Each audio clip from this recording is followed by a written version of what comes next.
8 గంటల వరకు నొప్పుల నుండి ఉపశమనమిచ్చే కొత్త మై డాక్టర్ ప్యాచ్ ఇప్పుడు మై డాక్టర్ స్ప్రేతో ఉచితం. రూరల్ నియోజకవర్గం నుంచి విజయం సాధించిన బుచ్చి చౌదరి గారు మనతో ఉన్నారు. అసలు ఈ విజయం ఇంత మెజారిటీ వస్తుందని మీరు ఎక్స్పెక్ట్ చేశారా? నేను ఊహించాను. ప్రజల యొక్క పల్స్ తెలిసిన వాడిని, 42 సంవత్సరాలుగా సుదీర్ఘ రాజకీయ అనుభవం ఉన్నవాడిని, ప్రజలు ఏం మాట్లాడుకుంటున్నారు, డౌన్ ట్రెండ్లో గ్రౌండ్ లెవెల్లో ఉండే మనిషిని కనుక రాజధాని కూర్చోవడం కాదు, నియోజకవర్గంలో ఉన్న మనిషిగా గమనించాం. వివిధ వృత్తుల వారు, వివిధ జాతుల వారు, మతాల వారు ఏ విధంగా ఆలోచిస్తున్నారు, ఈ ప్రభుత్వం మీద ఏ విధంగా ఆలోచిస్తున్నారు, నిరుద్యోగులు ఏమనుకుంటున్నారు, నిరుద్యోగ ఉపాధి లేకుండా ఎలా పోతున్నారు, సామాన్య ప్రజలు ఎక్కట్లేంటి, పన్నుల భారం ఏంటి, ఇవన్నీ కూడా ఆలోచన చేసి ఒక ప్రపంచం రాబోతుంది. ఈ అసమర్థ ముఖ్యమంత్రిని ప్రజాబద్ధంగా చట్టబద్ధంగా పరిపాలన చేయకుండా నియంతలాగా పోతున్నాడు, ఈ నియంత గుణపాఠం చెబుతారని భావించాను. అది సక్సెస్ అయింది. నా వరకు నేను 60,000 పైన వస్తాయని భావించాను. మా వాళ్ళు కూడా చెప్పాను. ఆయనకి లాస్ట్ టైం వీర్రాజు గారికి వచ్చిన మెజార్టీ ఓట్లు వస్తే చాలు, మనకు 60,000 మెజార్టీ వస్తాను. అది 64,090 వచ్చింది. అయితే ఆర్టీవీ నిన్నే 150 సీట్లు పైబడి కూటమి అభ్యర్థులకు వస్తాయని చెప్పి నిన్నే ప్రొటెక్ట్ చేశారు, రవిప్రకాష్ గారు చెప్పారు. దాన్ని మీరు ఎలా చూస్తారు?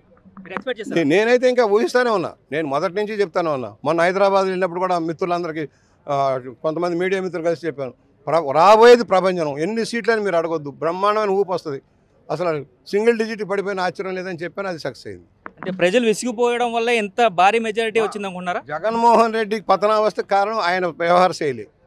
అందరూ ప్రజలు కూడా విసిగి వేసారిపోయారు, గుణపాఠం చెప్పారు, ఆయన సాగనంపుతున్నారు. ఓకే, 60,000 మెజారిటీ ఇచ్చిన ప్రజలకి బుచ్చి చౌదరి గారు మొదటగా చేయబోయే అంశం ఏంటి? నాకున్న ఎజెండా ఉంది. ఒకటి, నా నియోజకవర్గంలో మంచినీటి సమస్య ఉంది, మురుగునీటి సమస్య ఉంది. ఆ రెండింటిని మీద రోడ్లో వేయటం, మన రోడ్లు ఎదురు చేసుకుంటాం. నిరుద్యోగ సమస్య ఉంది, హౌసింగ్ ఉంది. ఆ 4 ప్రయారిటీలో పెట్టుకుని వర్కౌట్ చేసుకుంటాం. ఏ విధంగా నియోజకవర్గాన్ని అభివృద్ధి పొందాలో ముందున్న ప్రణాళిక నాకు అవగాహన ఉంది. 5 సంవత్సరాలు 14 నుంచి 19 బ్రహ్మాండంగా అభివృద్ధి చేసాం. 19 నుంచి ఏమీ చేయలే, ఈ ప్రభుత్వం చేయనీలా, అధికారులు చేయనీలా, వీళ్ళ గుణపాఠం చెప్పే పరిస్థితి వచ్చింది. కనీసం ప్రతిపక్ష నాయక ఎమ్మెల్యేగా సీనియర్ ఎమ్మెల్యే గౌరవిద్దామన్న ఇంగిత జ్ఞానం కూడా కలెక్టర్ లాంటి వాళ్ళకి లేకుండా పోయింది. క్యాబినెట్లో బుచ్చి చౌదరి ఉండబోతున్నారా అంటే ఏం చెప్తారు? అది పార్టీ ఇష్టం. ఆశించడం తప్పులేదు. సీనియర్ మోస్ట్ లీడర్గా, పార్టీ క్రమశిక్షణగా, నీతిగా, నియమంగా 42 సంవత్సరాలు ఉన్నప్పుడు ఇంత ఆఖరి దశలో ఒక అవకాశం రావాలని కోరుకోవడంలో తప్పులేదు. ఇస్తారా లేదనేది పార్టీ పెద్దల యొక్క అభిప్రాయాన్ని బట్టి ఉంటుంది. అది పరిస్థితి. రూరల్ నియోజకవర్గంలో చేయాల్సిన పనులు చాలానే ఉన్నాయి. అయితే రోడ్లు, మరుగుదొడ్లు, మురికి కాలువలు ఇవన్నీ కూడా క్లీన్ చేస్తాం.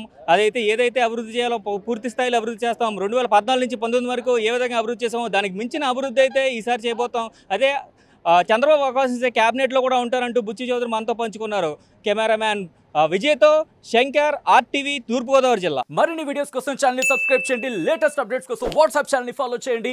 అండ్ లింక్ డిస్క్రిప్షన్ లో ఉంది.